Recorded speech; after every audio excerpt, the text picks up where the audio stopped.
Bom dia! Bom, vamos continuar então falando do capítulo que nós começamos ontem.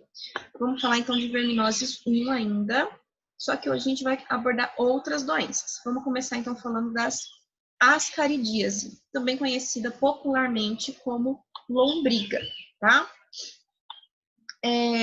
A ascaridíase, ela é uma doença que provoca vários efeitos colaterais no ser humano, tá? Então, ela é uma verminose causada por um verme chamado Ascaris lumbricoides. É uma verminose intestinal humana e ela é a mais disseminada no mundo inteiro. A contaminação acontece como? Quando a gente ingere ovos infectados do parasita, que pode ser encontrados no solo, na água ou em alimentos contaminados por fezes. Mais uma vez, vamos ter que falar de saneamento básico.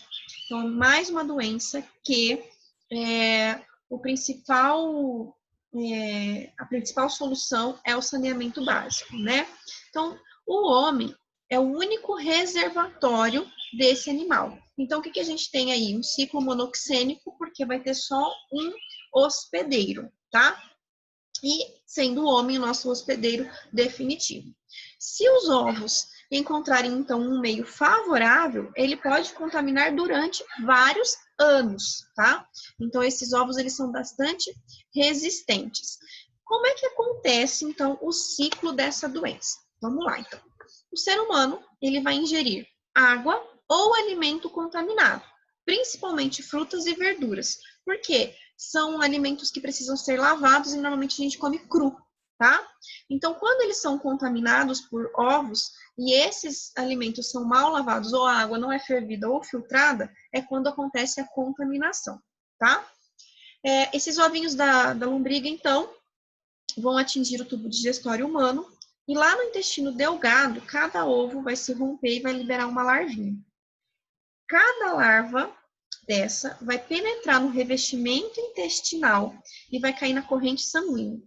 Quando ele cai na corrente sanguínea, ele vai passear, vai fazer um tour pelo sistema do corpo humano. Então, ele vai passear pelo fígado, vai passear pelo coração, vai passear pelos pulmões e aí ele vai sofrer algumas mudanças de cutícula e vai aumentar o seu tamanho, tá?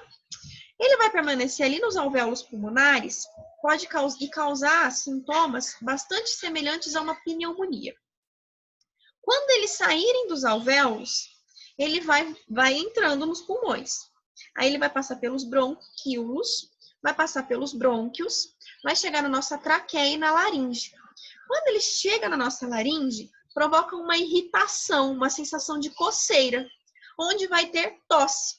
Esse movimento da tosse faz com que a gente engula. Então, a gente vai deglutir esses vermes que vieram até a nossa laringe e ele vai voltar para a faringe.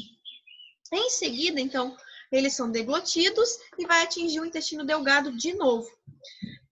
Depois que eles fazem esse tour, então, que eles voltam para o intestino delgado, aí eles vão se transformar em vermes adultos. É nesse momento, então, que eles crescem e se transformam em vermes adultos.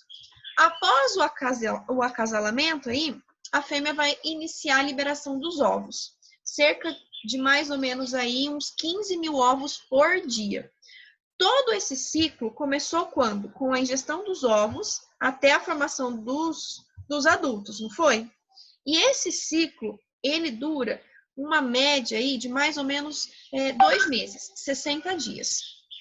Os ovos, eles são eliminados com as fezes e dentro de cada ovo tem uma casquinha protetora, tá? Que é onde vai desenvolver o embrião. E depois de algum tempo vai dar origem a uma larva. Esses ovos contidos nas fezes, é eles que vai contaminar a água de consumo e também os alimentos que são utilizados pelo homem. Então, por isso, a importância de se ferver e filtrar a água e também a importância de lavar muito bem as frutas e as hortaliças, tá? Bom, vamos lá. Quais são os sintomas dessa doença? Na maioria das vezes, ela é uma doença assintomática. tá? A larva se libera do ovo lá no intestino delgado, vai penetrar na mucosa por via venosa, vai alcançar o fígado e o pulmão, de onde eles alcançam a árvore brônquica, e aí, junto com as secreções respiratórias, eles são deglutidas e atingem novamente o intestino, onde crescem e atingem o tamanho adulto, né? Em várias situações, podem surgir sintomas dependendo do órgão atingido. Então, a ascaridíase, a lombriguinha, né? Ela pode causar dor na barriga, diarreia, náuseas, falta de apetite ou nenhum desses sintomas, tá?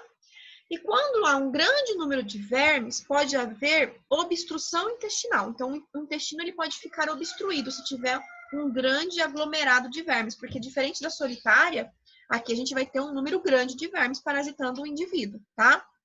A larva, ela pode contaminar as vias respiratórias, porque ela vai passear lá na árvore brônquica, né? E aí o indivíduo pode apresentar o quê? Tosse. Pode apresentar uma secreção maior, formando catarro com sangue. Ou até mesmo pode provocar crises asmáticas, tá? Se uma larva obstruir o colédoco, pode haver, então, ainda icterícia obstrutiva, né? Então, se tiver problemas ali muito grandes ali na região do fígado, vai ainda provocar icterícia. Como é que é feito o diagnóstico desse parasita, que é um parasita tão comum, parasita que mais contamina a espécie humana que a gente tem conhecimento? Exame de fezes, parasitológico, tá? Então, colhe-se 3 amostras em 3 dias diferentes e faz o exame parasitológico para diagnosticar ovos do parasita nas fezes. Como vai tratar, tá? Existem remédios específicos para erradicar a larva do órgão humano, via oral, albendazol, mebendazol, anita, enfim, esses vermífugos bastante conhecidos que a gente tem, né, nas farmácias. E a prevenção ainda é o saneamento básico, tá? É necessário também fazer, né, o tratamento dos portadores da doença, claro, né? Mas a ascaridíase, ela é uma doença presente em países de clima tropical e subtropical. Então, as condições de higiene e a utilização das fezes como adubo também contribui para a prevalência dessa verminose em países de terceiro mundo. Então, por isso que eu enfatizo a importância do saneamento básico para a erradicação dessa doença. Tranquilo? Então essa é a verminose que a gente vai estar falando agora, a ascaridíase, né?